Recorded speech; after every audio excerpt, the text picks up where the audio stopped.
मनुष्य का प्रायः ऐसा स्वभाव हो गया है कि जिसमें उसको अपना स्वार्थ दिखाई देता है, उसी कर्म को वह बड़ी तत्परता से करता है, परंतु वही कर्म उसके लिए बंधन कारक हो जाता है। अतः इस बंधन से छूटने के लिए उसे कर्मयोग के अनुसार आचरण करने की बड़ी आवश्यकता है। कर्मयोग में सभी कर्म केवल दूसरों के लिए किए जाते हैं, अपने लिए कदापि नहीं। दूसरे कौन कौन है इसे समझना भी बहुत जरूरी है।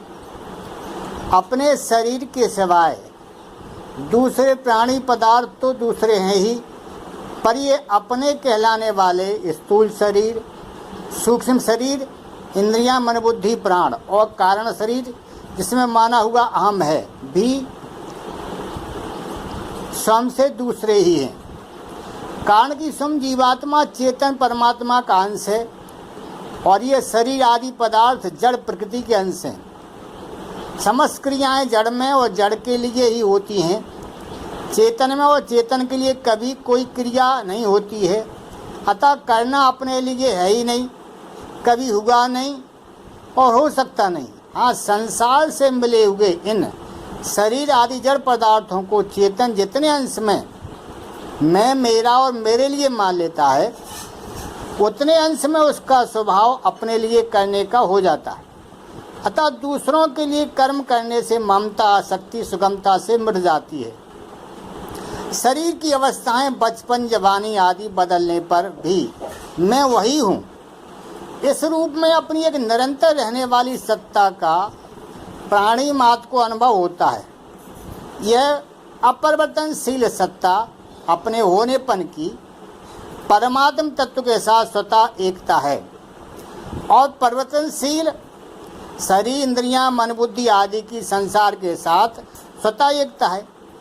हमारे द्वारा जो भी क्रिया की जाती है वह शरीर, इंद्रियां आदि के द्वारा ही की जाती है, क्योंकि क्रिया मात्र का संबंध प्रकृति और प्रकृतिजन्य पदार्थों के साथ है, स्वयं अपने स्वरूप के साथ नहीं है। इसलिए शरीर के संबंध के बिना हम कोई भी क्रिया नहीं कर सकते हैं। इससे यह बात निश्चय रूप से सिद्ध होती है कि हमें अपने लिए कुछ भी नहीं करना है। जो कुछ करना है संसार के लिए करना है। कारण कि करना उसी पर लागू होता है जो स्वयं कर सकता है। जो स्वयं कुछ नहीं कर सकता उसके लिए करने का विधान है ही नहीं। जो कुछ किया जाता है संसार की सहायता से किया जाता है। अतः करना संसार के लिए ही है। अपने लिए करने से ही मनुष्य कर्मों से बंधता है। यज्ञार्थ कर्मणोन्यत लोकोयम कर्म बंधना।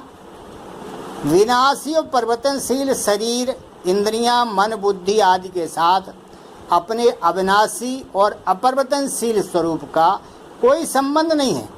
इसलिए अपना और अपने लिए कुछ भी नहीं है। शरीर आदि की सहायता के बिना हम कुछ नहीं कर सकते हैं। इसलिए अपने लिए कुछ भी नहीं करना है। अपने सत्स्वरूप में कभी कोई कमी नहीं आती और कमी आए बिना कोई इच्छा नहीं होती। इसलिए अपने लिए कुछ भी नहीं चाहिए। इस प्रकार जब क्रिया और पदार्थ से सर्वथा संबंध विच्छेद हो जाता है तो जो वास्तव में है, तब यही ज्ञान के संस्कार हैं। तब यदि ज्ञान के संस्कार हैं तो स्वरूप का साक्षात्कार हो जाता है, और यदि भक्ति के संस्कार हैं तो भगवान में प्रेम हो जाता है।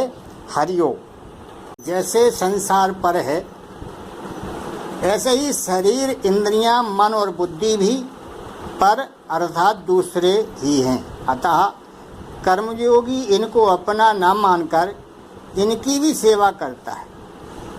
शरीर को निद्रालु, आलसी, प्रमादी, निकम्मा और भोगी न बनने देना शरीर की सेवा है। इंद्रियों को सांसारिक भोगों में न लगने देना इंद्रियों की सेवा है। मन को किसी का अहित सोचने में, विषयों के चिंतन में तथा व्यर्थ चिंतन में न लगने देना मन की सेवा है। बुद्धि को दूसरों के कर्तव्य पर विचार न करने देना, दूसरा क्या करता है क्या नहीं, यह ना सोचने देना बुद्धि की सेवा है। वास्तव में शरीर, इंद्रियां, मन और बुद्धि में ममता, आसक्तियां रखना ही इनकी सबसे बड़ी सेवा है।